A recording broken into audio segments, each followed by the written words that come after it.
Let's do it. Let's do it. Broadcasting from around the world, you're listening to The First 100, a podcast on how founders acquired their first 100 paying customers. Here's your host, Hadi Radwan.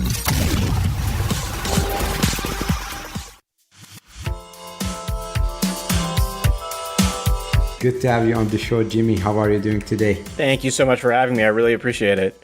Thank you for stopping by. We've been trying to get that podcast recorded for a while, but here we are. I'm very excited. I was telling you off records that your book has inspired me because, interestingly enough, it's one of the companies, PayPal, that has so many talent that came out of this company, which is unheard of, especially in the time back then. But before we dive into the story and more of the principles and the techniques they've used, I would like to introduce you first. Sure. My guest today is Jimmy Soni. He's an American author and a speaker and former managing editor of the Huffington Post. He's best known for A Mind at Play and the biography of Claude Shannon, and more importantly, the founders, the story of PayPal and the entrepreneurs who shaped Silicon Valley. I doubt anyone who doesn't read business news or business books hasn't come across the PayPal mafia. But for some context, they are the founders or entrepreneurs who founded PayPal. And they include Peter Thiel, Max Levchin, Reid Hoffman, Luke Nozek, and Elon Musk. Tell us, Jimmy, what inspired you to write about the story of PayPal and the entrepreneurs who shaped Silicon Valley? It's a great question, and I appreciate you having me on, and thank you for the very, very kind introduction. You know, the best way I can describe it that I think will resonate with your audience is, if you're an entrepreneur, one of the ways that you can come up with new ideas is you try to do something, or you try to buy something, or you try to find a service and you can't find it, right? And so then the sort of, like, a lot of people just don't find it and they move on. But then there are sort of this group of people, entrepreneurs, they can't find a service, they build it. And a lot of great companies have come out of that instinct. I don't think that's the default instinct. I don't think it's the only way great companies come about, but it is certainly one of the ways great companies come about. Well, if you apply that as an author, which I often do, one of the things that I try to do is, if I look for a book about a subject, but I can't find it, then I kind of park it. And I'm like, that's like interesting. Like, why hasn't anybody done this book? Like, that's just crazy. Somebody should really do this because I wanted to buy it, right? So there's a guaranteed at least one customer is going to buy it. It's going to be me. And over time, what happens is you start to sort of see, like, here are good ideas, here are bad ideas. But basically, to answer your question, I looked for a book about the PayPal years, and I could not find one. You know, these are some of the most consequential entrepreneurs of our time. They continue to do amazing things. They've built multiple multi-billion-dollar businesses. And it was just surprising to me that there wasn't a book about the company where they all worked together for 4.5, 5 years in the 90s when none of them were most of them weren't successful. I couldn't understand why no one had done it. Like, it was one of those, I was so curious. And then I started just scratching. I started doing outreach to people. I started reading everything that was available out there. When I had done sufficient research to recognize there's an opportunity here and no one's done it, then I just had to go forward and try to write it. Makes a lot of sense. You've written that 2021, so it's recent, let's say. And all of these guys, you've interviewed them. And I believe one of the most challenging part is to reach out and corroborate your story. So tell us a little bit, go behind the scenes on what was the most challenging part and how did you get to meet these big entrepreneurs? You know, the book took 6 years, and the reason it took 6 years is because it just takes a really long time. I mean, these are busy people, right? You think your Google Calendar is busy? Try being Elon Musk, right? Like, try waking up and having multiple companies you're running that are as high stakes as what he's doing, and then sort of see if you're busy. But that's why it took a long time. I'll sort of take a step back. Once I had the idea, I knew that in order for the book to be credible, I had to be able to interview these people. I could have written the book without interviewing people, but the books that do that, you can tell right away. You could tell someone's just had to make something up, or they don't have quotes from actual people who lived this event. Unless the history is 100, 200 years old, then it doesn't matter. But for a book like this, where everyone is in their so 40s, 50s, 60s, they're still around, they're still doing stuff. It was really important to try to do the book with their cooperation. That doesn't mean it's with their blessing. It just means I need them to talk to me. Nobody got to read the book before it came out and mark it up or whatever. I wasn't going to do that, but I did need them to participate. So I kind of had this, the operating thesis at the beginning of the project was very simple. I was like, well, if Peter Thiel, and I could get to him. I had a friend who knew him. Ryan Holiday knew him, and he had done a project with him. And I was like, okay, well, if Ryan can introduce me to him and I can get a meeting with him, then if he says yes, it will be easier for me to get everyone else to say yes, right? Because it's kind of like a network. I can then go to the next person and say, oh yeah, I've interviewed Peter. And then what was interesting was I even said, if Peter says no, I'll find another project. I'm not staking everything on this. It's sort of if he doesn't want to do it, there's probably a good reason why it shouldn't be done. He's a really thoughtful guy. He reads a lot. He's very literate. And so I was like, well, if he says yes, let's do it. And if he says no, then I have the hilarious story of that time I pitched Peter Thiel book idea, right? It was very binary. It was he either says yes and I go, or he says no. And it's that was a fun day. And so what I did was I had my friend introduce me, and I kind of just did a soft pitch. I said, listen, Peter, I'm this author. I've done these other books. And I had always thought there was sort of a book in the PayPal years, but specifically 1998 to 2002, not kind of all the stuff that came after. That's been well covered. And he just agreed to meet. That was it. And so I kind of had this meeting. I knew what I was doing. I'd written other books, so it wasn't like I was walking in completely cold or completely a novice at this. And I brought a copy of my other book, and that sort of proves your bona fides.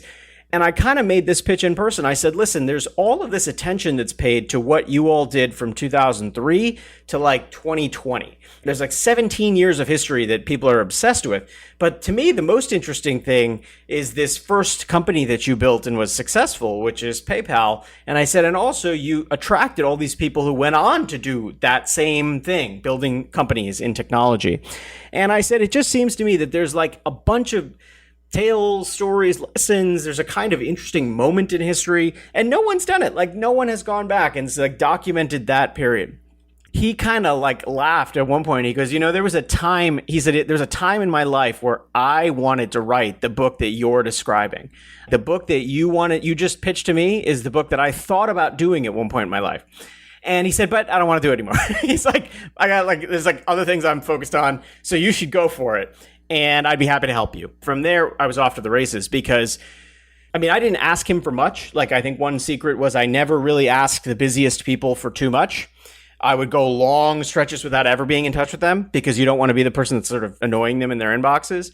But I was judicious in the asks I made. So an example is I knew that Peter knew Reid Hoffman, who was the founder and former CEO of LinkedIn. He was an early PayPal employee. And I knew that Reid would have a very different perspective than Peter on the PayPal years, but it was going to be super valuable, especially because he's been involved in so many other companies since the PayPal years. And so if I cold emailed Reid, there's a 5% chance you get a response, maybe 1%, maybe even lower. But if Peter sent a note to Reid, my chances went up from, let's say, 5 to 50 or 5 to 60, and maybe even higher. And so I asked Peter for that introduction. But there were plenty of people in that orbit where I didn't ask for an intro because I just didn't need it. I could do the digging, find email addresses. And I mean, honestly, Hadi, much of my life for a year and a half, 2 years was just Googling and looking for email addresses, figuring out who knew who, judging whether I was better off trying to get a warm intro or just sending a cold email, following up multiple, my spreadsheets are color coded like you wouldn't believe, right? And so I have these hundreds of names on this document. I would just work through it. And every day I'd wake up and I'd say, okay, 5 more names, 5 more names, 5 more names, 5 more names. And I just kept going and going and going. And by the end, I had 300 interviews with different people. Some of those were people I interviewed multiple times. But the idea was that I just needed that initial little thing. And if he said yes, it was gonna, everything else I knew I could make somehow fight, cajole, persuade, convince, I could sort of find my way to do it. But that was the initial kind of start of the project. I've never actually explained it in that much detail before, but hopefully it helps somebody. It's an amazing, story and context to the book because I believe you found the person who's the glue of all of this, which is Peter. And in the story at the beginning, Peter was the very important person out there. And what I like a lot, and this is a question more to you, is I would like to know, what do you think is the reason there was so much concentration of talent in one company? I mean, if not all of them are billionaires, Reid Hoffman, Peter, Elon Musk, David Sachs, they're billionaires and they're coming out of one company. So is there a relationship between this and Peter? There's definitely a connection between the level of talent at the company and Peter's central role in the company. And I would offer just a few observations about it. The first is just direct. He was responsible for hiring a number of the first, let's say, 20, 30 people, maybe even more, that worked there. He was at least interviewing them, if not recruiting them directly. So, for example, Reid Hoffman is a friend of Peter's from Stanford. Reid becomes a board member at one of the predecessor companies that becomes PayPal. Peter is the person who meets Max Levchin and gives him his first seed capital that he needs to start the company that becomes PayPal. Ken Howry, at one time, was the COO of PayPal. He is a friend of Peter's who comes through a Stanford network. And there are all these like Stanford people who come through the company because of Peter. And so as a direct recruiter, he's just like hustling, doing his job in 98 and 99 to like find people to staff up this company. I think the more interesting insight is he has an exceptional, and other people have written about this, but he has an exceptional radar for talent. So he's very, very good at finding people who are talented and then bringing them into his orbit in some way, shape, or form. There's a book by Tyler Cowen called Talent that actually goes into this a little bit. It's a great book. It's well worth reading. But Peter is an identifier. Even Tyler at one point said something, I think, on a podcast. His work as an economist, as a public intellectual, he's like, my job is to spot talent, and Peter's like a million times better than I, something like that. Like Peter's better than I am. And so I think Peter's an exceptional identifier of talent. I would say that there's this third interest, to me, the most interesting thing is this sort of third bucket, which is I interviewed a number of people who would say some version of the following. They're like, if I had been in Peter's position, I wouldn't have hired me. There were people who, for example, there was one person who just got laid off and she was not feeling particularly brimming with self-confidence. And she meets with Peter, and Peter right away recognizes like this person's very talented and very smart and whatever. Some things happened, dot-com bubble bursting, they got laid off. He hires her and he gives her a lot of authority to do the work that she's asked to do. And I heard this again and again, that someone would be, they'd be in some job that's like adjacent at another company, and Peter would just sort of spot talent, but they maybe had some failure along the way. Something happened, and he would sort of give them the second chance that other people might not have given them. When he meets with Max Levchin the first time for breakfast, Max today is a polished technology CEO who can be in front of conferences and audiences and communicate very persuasively. But at the time, like by multiple people that I spoke to, they said Max could not communicate. He wouldn't look you in the eye. He would look down at his shoes, right? He was very smart, but he wasn't a good communicator. And Peter doesn't faze by that. He invests in him anyway. He gives him the first bridge loan that becomes seed capital for the company. And so I think there's this quality of his willingness to take a bet or on people that, maybe don't outwardly project that they're going to be successful. And he does it again and again in the PayPal story. Let me give you another example. There's a gentleman that a lot of the tech world knows. His name is Roelof Botha. Roelof Botha today is the head of Sequoia Capital, one of the world's largest, venture capital firms. Roelof, during the PayPal days, he was an employee there. He rose to become CFO. It's not remarkable unless you know that he was CFO when he was like 25, 26 years old. I mean, he was a very, very young CFO. And he took the company public, which is like a big job. There's a million moving parts. There's the SEC, there's paper, there's investors, there's all sorts of things involved. Roelof was partly responsible for stewarding that process. When Peter told the board that they wanted to appoint Roelof as CFO, there was a lot of resistance. And I had this board member actually say the following to me. He said, one of my biggest regrets from the PayPal years is that I did not support Peter's decision to name Roelof CFO, that I pushed back pretty hard because I didn't think that he was the right person for the job. His exact words to me were, I thought Wall Street was going to eat him alive, right?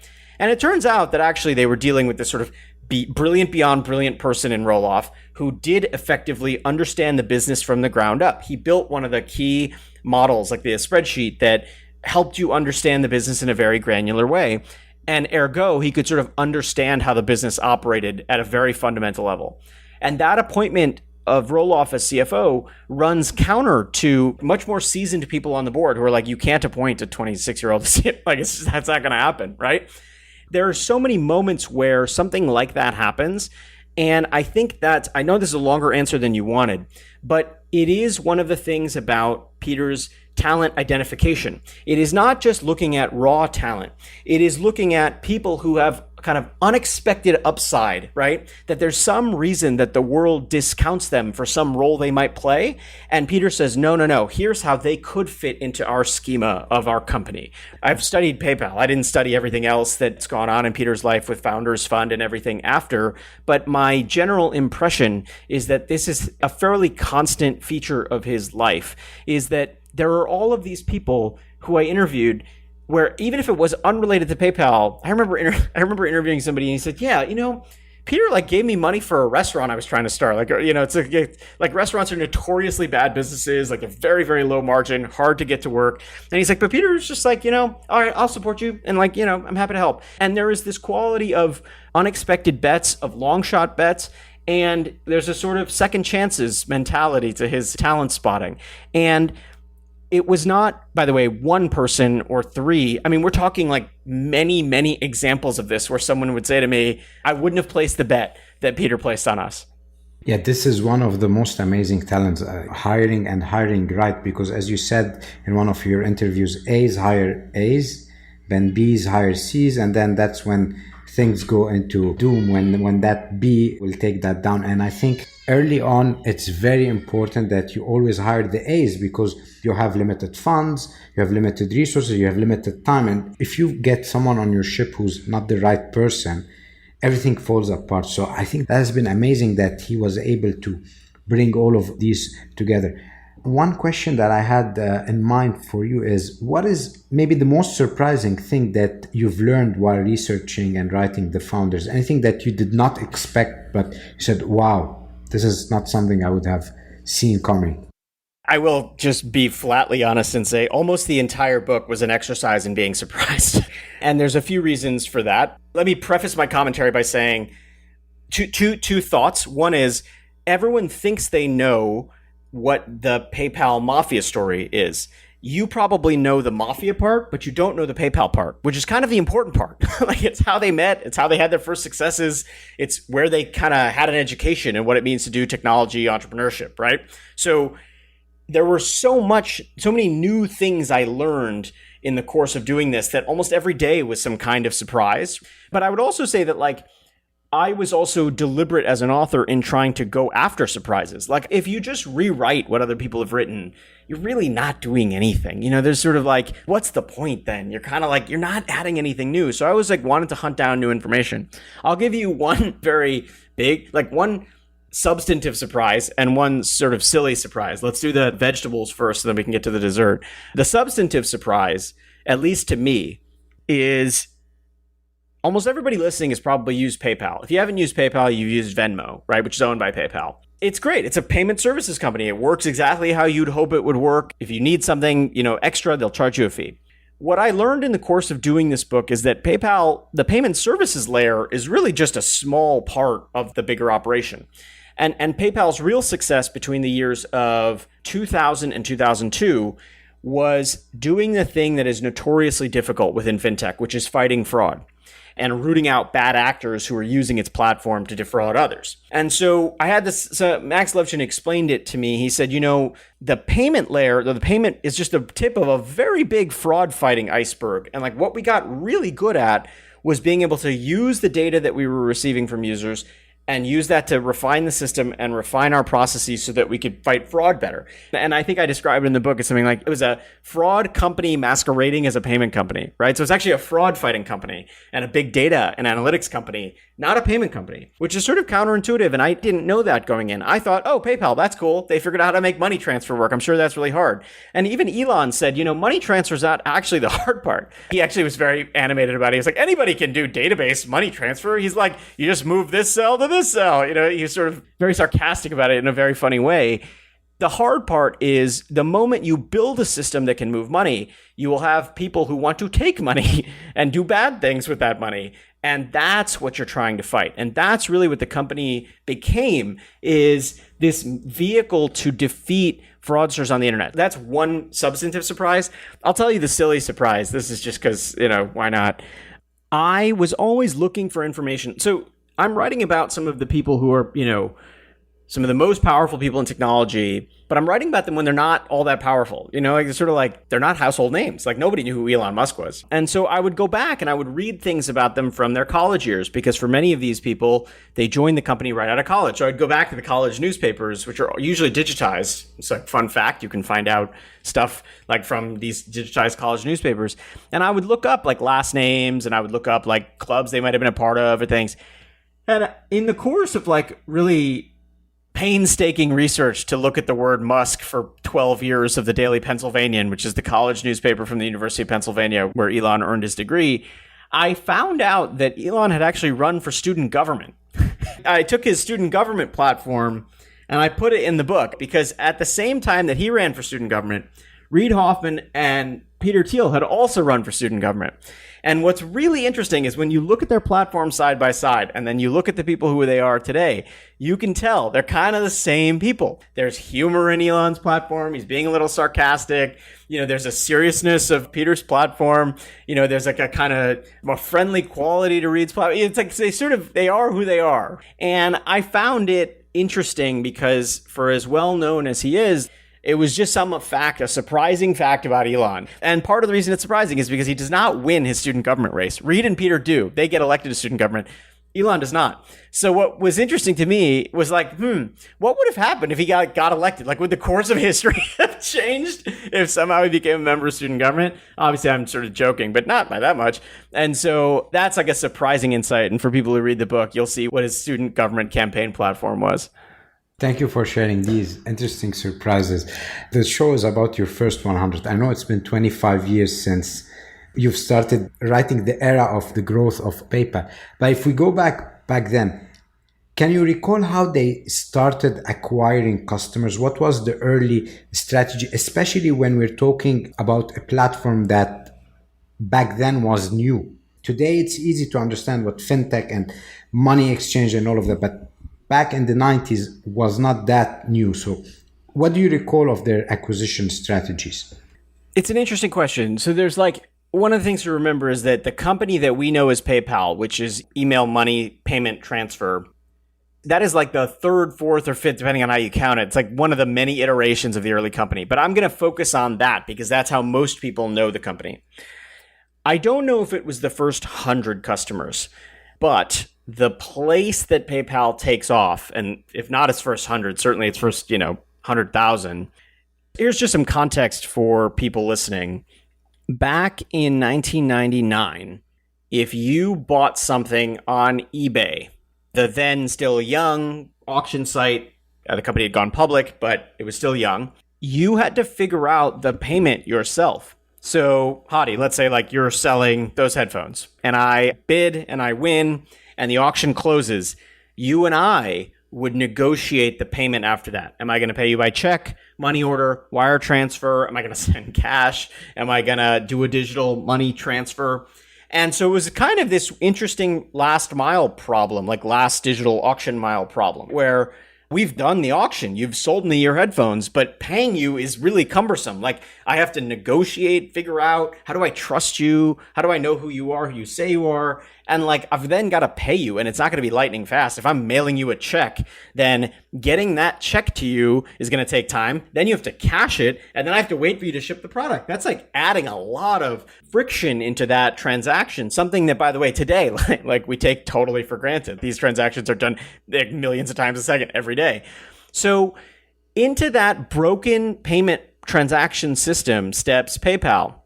And what happens is that all these eBay buyers and sellers are like, wow, this is a great service. I can type in Hadi's email, type in a dollar amount, press send, and the money is sent. This is amazing.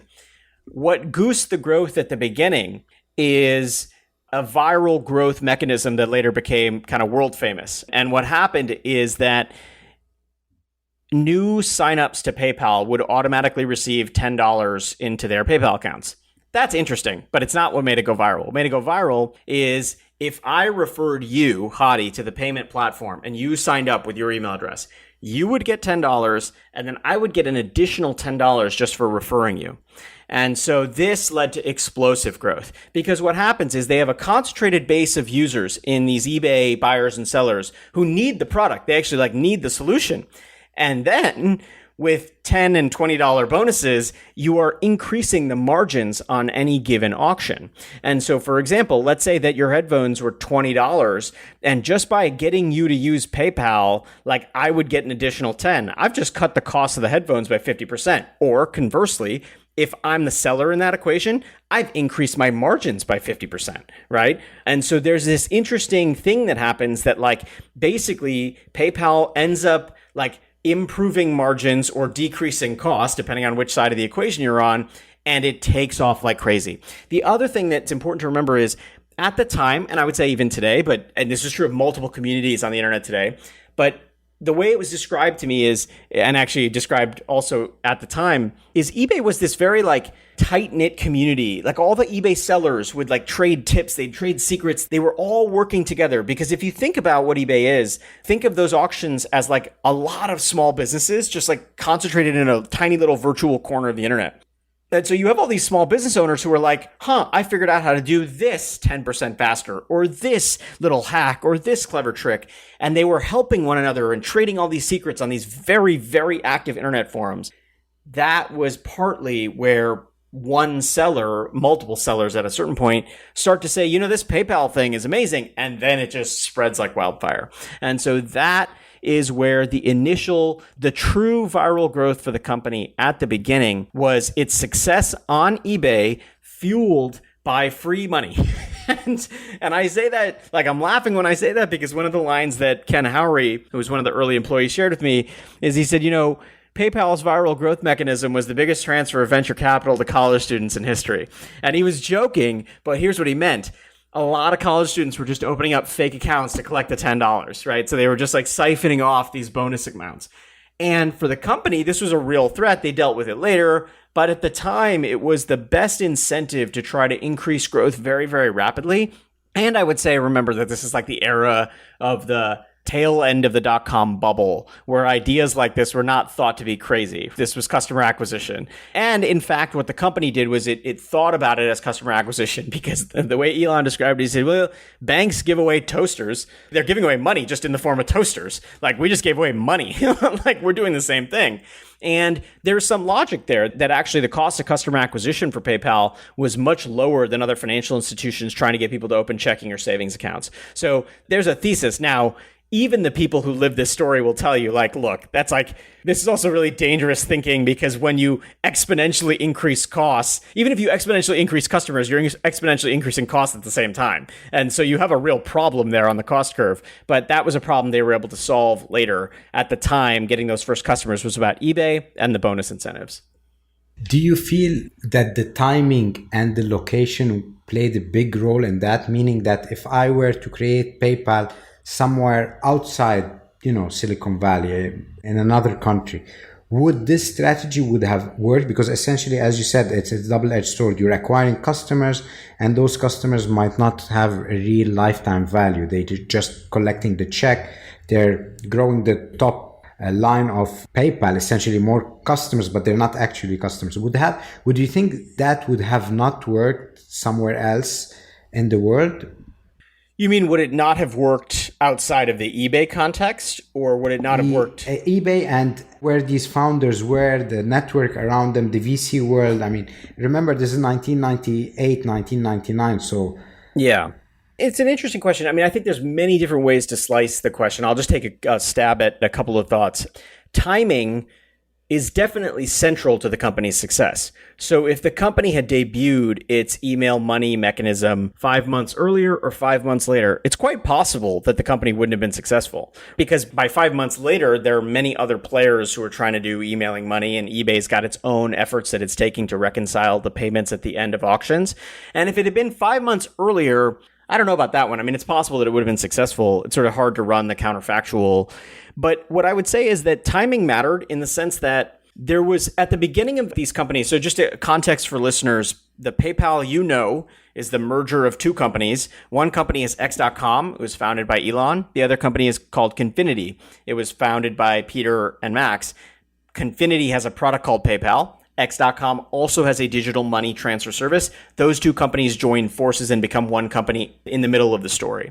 So what I would say is when both companies, meaning X.com and Confinity, were starting out, this was still the era of like, hey, everything.com is going to be successful and, you can have no profits and it doesn't matter, And there is that sort of wishful thinking quality that precedes the dot-com bubble bursting and the NASDAQ losing 86% of its value and all of that.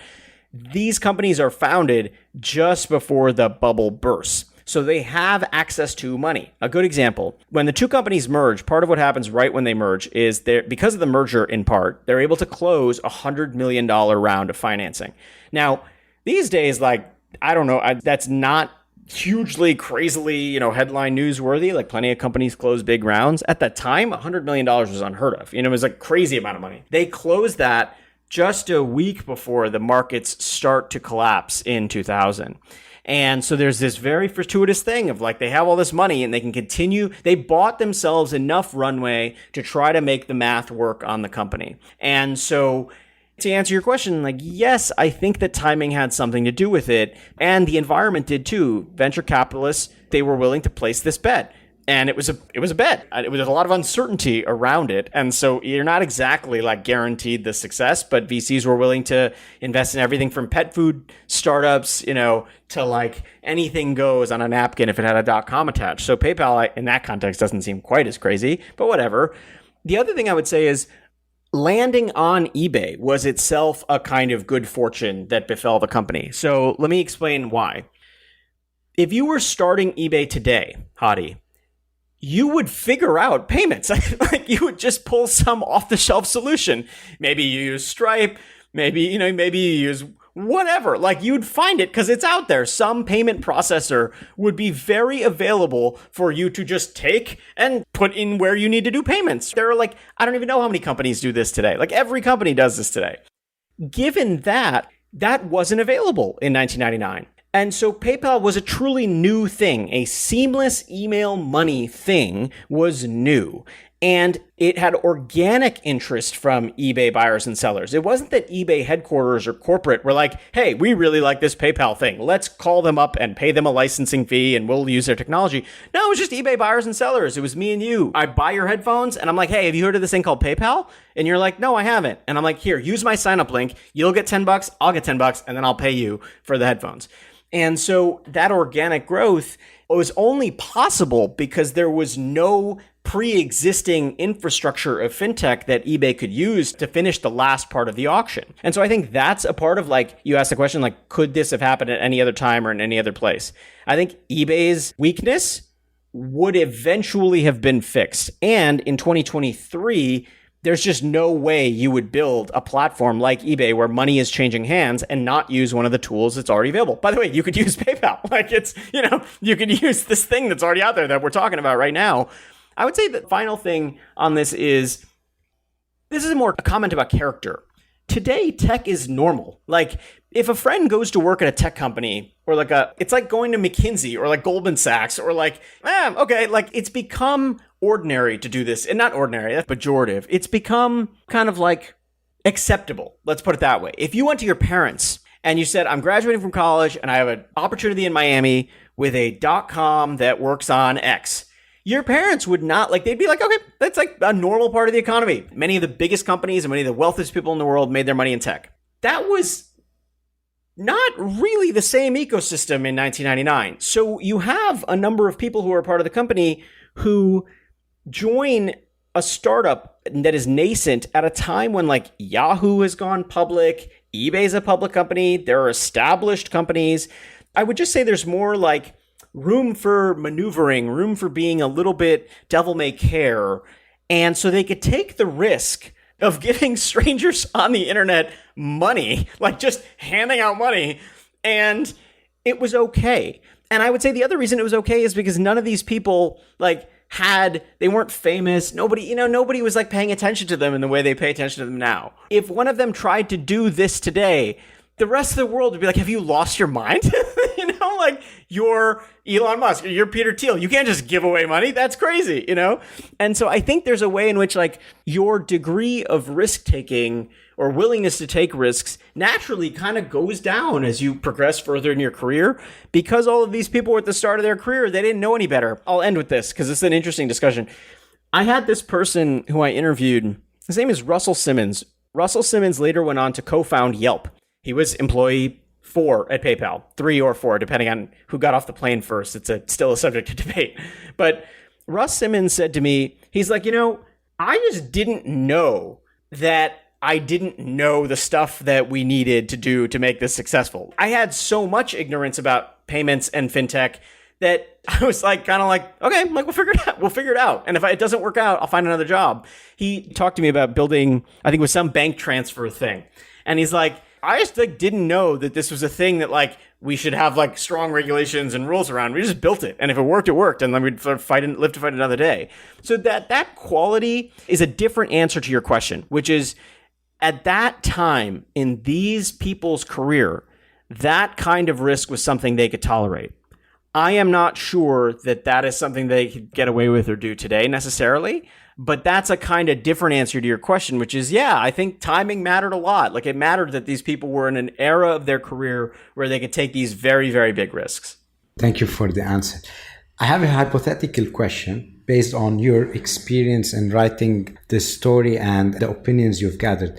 But let's assume there's a championship team made up of 5 people, and you take one out of them, and there's no way without that person they would become championship. If we were to look at PayPal and you had to take one person out of that PayPal mafia, who would you think had been the most instrumental in making PayPal successful? That's a really hard one. It's one of these questions that, unfortunately, there's no really good answer because, in fact, I think I wrote this in the opening of the book, which is if you remove any one of the people I interviewed, there's so many people I spoke to that played such a key role, and that role couldn't have been played by anybody else. And so you kind of remove a link in a chain and the chain falls apart. And so it's hard for me to even answer that question with any precision because there's so many people who made big contributions, not small things, massive, crazy breakthrough inventions or processes or something they did was a massive contribution to the success of the company. And I would say that's actually, by the way, I'm not trying to cop out of answering the question. It is a hard one. Yeah, it's just what I mean to say is it's actually part of what I hope the book does. It punctures this idea that we have about one person, one company, right? Zuckerberg, Meta, Gates, Microsoft. It's we sort of have these myths of the thing. And when you really go back and you look at the day-to-day, you need the person, the one founder. But PayPal is a constellation of people. And you really can't take the company's success and map it to one human. That's it. That's the only person, and I would say that's really the challenge in telling this story is that if you take Elon out of the story, X.com doesn't happen. If you take Max out of the story, fraud fighting doesn't happen. If you take David out of the story, product and growth doesn't happen. If you take Peter out of the story, financing doesn't happen. If you take Amy Clement out of the story, the integration of the companies doesn't happen successfully. It's I could go on and just sort of find individual contributions from people where I'm well, I can't remove them from the story. Let me backtrack just a bit and say, I think that there's a team that I would say, if you're going to ask me, if I had to answer, that there's a team that helps to build the fraud fighting tools and techniques that emerge in 2000 and 2001. And this team included product people, and it included fraud analysts, and it included people who are on engineering, who are building tools to try to understand what was happening with fraud at the company. If not for that team, the company just runs out of money. There's no way around it. It's there's lots of other things that could go wrong and the company could survive those things. Running out of money is fundamentally impossible for the company to come back from because there was just not as much money around by the time the dot-com bubble starts bursting. So I would say that if you divorce the fraud fighting component, out of the story of this company, you don't have PayPal. It's just impossible. Like the math doesn't work. Now, and just so people, their burn rate was 8 figures per month at some point. Now, the estimates vary on exactly how much it was, and obviously it changes day to day. It's a highly variable number. But like I had heard from credible people who are part of the company looking at the numbers that they were burning somewhere between $8 and $12 million a month during the summer of 2000. And that runway, that $100 billion runway gets really short when you look at that amount of money. So at one point, Roelof Botha explained to me, he's like, we had about 6 months. He's like, we had 6 months. And in 6 months, this thing was either going to work or it was going to fail. There was sort of not a lot of time to dither because we needed to figure out how to bring the cost curve down. And if we didn't, it was over. And like it's a startup, investors know the risk they're taking, but it doesn't mean it hurts any less if the company has to go under. And so that team that looked at those numbers, that designed the tools, that designed and developed the techniques, that is, to me, in some ways, the beating heart of the company, because without them, there's no money to do anything else. I love the answer because essentially it's not always the founders who are the centerpiece. They are important, of course, but there's brilliant people behind them that no one talks about unless someone digs into a story like you've done. So thank you for sharing this. But I mean, this amazing group of brilliant individuals who came together to build this great enterprise, PayPal. Peter Thiel, I think, said once that it's hard to build a startup, but it's harder to make it successful. And these people didn't strike lightning once, but several times. If you were to look at few ingredients or qualities that they possess that allows them to go back and rerun this playbook and build more important companies, what would those be if you were to collect few ingredients from different founders? What do you think are the main things that, if someone is listening to this podcast can either go out and try to emulate so that they can become more successful, hopefully? Yeah, I mean, we should just do a part 2 on this. Like I could have such a long answer to this, right? And I'll try to condense it to some degree. I want to be careful about one thing. I wrote in very deep detail and hopefully in a way that delights readers. I wrote about one company that succeeded between 1998 and 2002. The people who are part of that company are some of the sort of world's most famous people. There's certainly some of history's most famous entrepreneurs. But I think it's really, you have to be very careful in saying, like, here's the exact thing that they did that made them successful. Because part of what makes them successful is that they're learning from history, but they also know that, like, in technological entrepreneurship, part of what you're trying to do is you're trying to break history. You're sort of trying to say, like, we're going to do something completely different. With that disclaimer, I would say a few key ingredients that stood out to me. One is just relentless, insane hard work. I have to be honest with you, like, I'm a pretty hard worker, and I was blown away by the degree of hard work that was at the heart of the PayPal story.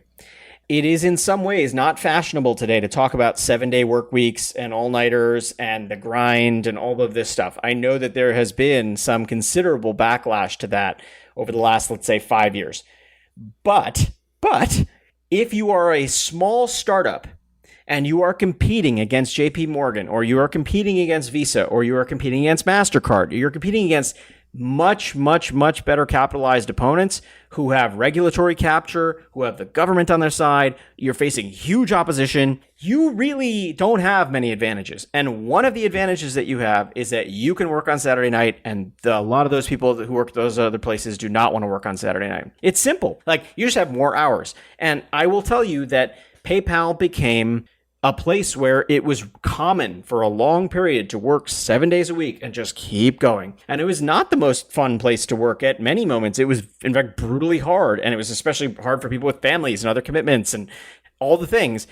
But just as you can't take the fraud fighting away from the team and have the company be successful, you also can't take hard work away. It wasn't the kind of company that could have been built from 9 to 5. I would go up against anyone who says that. And part of the reason is because I know how close they came to failure, right? It just required all of this hustle because you're also hustling against eBay. eBay didn't want PayPal to be successful for the first period of its life, right? PayPal was this problem for eBay. And so eBay is doing everything it can to stop PayPal. So PayPal just has to be smarter and quicker. Just so people don't think that this is abstract, let me give you an example of how speed makes a difference. One of the things I did is I interviewed customer service agents who worked at the company, because customer service agents have the best stories, number one. And number two, they're dealing with customers directly. They're not the CTO. They're talking to people who actually use the platform. I remember I interviewed this person. She was based in Omaha, Nebraska. That's where PayPal's customer service was.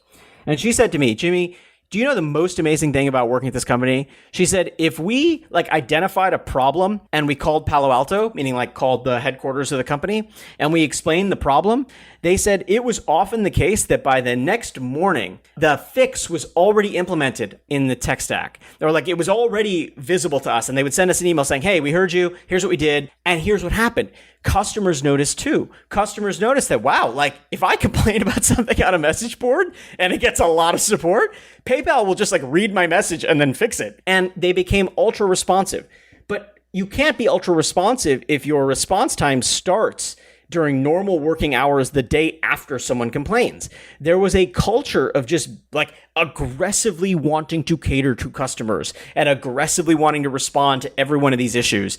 There was somebody that described to me, they said, sometimes when we would go in to pitch, something would happen and we would change the site for the pitch and it would all happen right away. So I would say one key constituent ingredient of the company's success is just maniacal, obsessive hard work. And that starts at the top.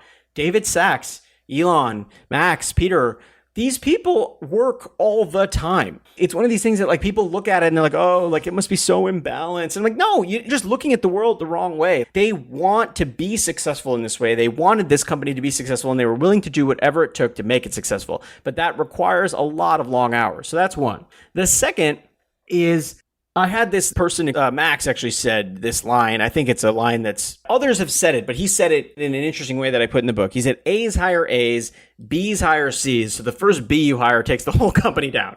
Now, I think he's exaggerating for effect, but the principle is, if you look at any one of the people who were in a given role at PayPal, now it wasn't perfect. No company's perfect, but you had a really interesting thing happen. Someone wrote about this on Quora too, by the way. So somebody who worked at the company wrote about it on Quora. I think it was Keith Raboy. And he said, in every role, we had kind of the ideal person for that role. It was you had the best person who could do a given job in the job. And that is a testament to talent and to talent spotting and to really wanting to continue to raise the bar at a company for who you bring in. That is a constituent ingredient of success. It also requires leaders to be okay hiring people who are much smarter than them, much more talented than them. I actually, now that I said that out loud, I remembered I had this moment when I think it was an interview that Max gave, or I was an interview that I was doing with him. And he said, the best employee is generally the person who is frustrated by working and they want this job, the job they're applying for with you, to be their last job ever. And then they're going to go do a startup because they just don't like working for other people. He said, but that person is actually really great to hire because they're very entrepreneurial and they'll sort of push the boundaries of what you think they can do. And then they'll be off. Then they don't want to stay with you that long. They're not there forever. And I think there's a lot of wisdom in that there were these very talented group of people who also had this quality of not really fitting in a traditional company environment. Just for the sake of getting to 3, because 3 is a good number, I would say the third thing is, and you can't really reverse engineer this, but pressure is really powerful. Pressure, when you face cost pressure, when you face financial pressure, it makes you move more quickly. The company had this fortuitous thing happen. The dot-com bubble, not fortuitous positive, it was actually sort of fortuitous negative. The dot-com bubble starts to burst in March of 2000. The NASDAQ slides from basically March to December of 2000 and continues to go down. This is the bloodletting. We went from an era where if you had a .com on your company name, you could do no wrong. And then all of a sudden, 1 year later, .coms were the worst investment. And people were this is terrible, Because the company was stood up before the bubble burst, but had to survive the bubble bursting, there was considerable financial pressure for them to get things right, to fix things, to fix fraud. And pressure in any domain of your life, why is it that you get all the work done when the deadline is due, right? Or why is it that there are a lot of things there's sort of aphorisms about pressure, but I think the reason is because pressure can be profoundly generative and motivating. And this company was under massive pressure. They would either figure out fraud and figure out the financial model, or they failed. There was no middle road. You weren't going to stumble along. It was either failure or you figure it out. And I don't know how a company would reverse engineer that kind of pressure. I think most startups face it because you raise a little bit of capital and you're usually up against people who have a lot more capital. But being in a down economy actually forced this company to get very, very sharp about the things it needed to do. And by the way, that included big leadership changes that I write about. It included ousting 2 CEOs. It includes all these moments that are very dramatic and have very high stakes, but that pressure is important. So I would say those 3 things, but you and I could probably go on for another hour about that. Absolutely. Thank you for sharing this. If you had the superpower today to be transported back to meet one of the founders back then and to be the mentee, who would you shadow and why? Just one person. That is a great question. I'm going to give an answer that people don't expect. It's a board member, actually. There's this guy, John Malloy, who's on the board. He was a little older than this team. He had seen more of life and business than this team. And he was a very, very good mentor to Max and to Peter and all these other people. He's not somebody who chases the limelight. He's not trying to be famous, but he is integral to the success of the company. I'm describing him in other interviews. I'm like, he's like Obi-Wan Kenobi, super important. That's the person that at the time, if it was 1999, I wouldn't want to be mentored by any of these people because they're still figuring it out for themselves. But John, at the board level, being a little bit more seasoned and a little older, he was somebody that provided a lot of wisdom, and he would have been somebody that if you were lucky enough to be mentored by him, it was a great gift.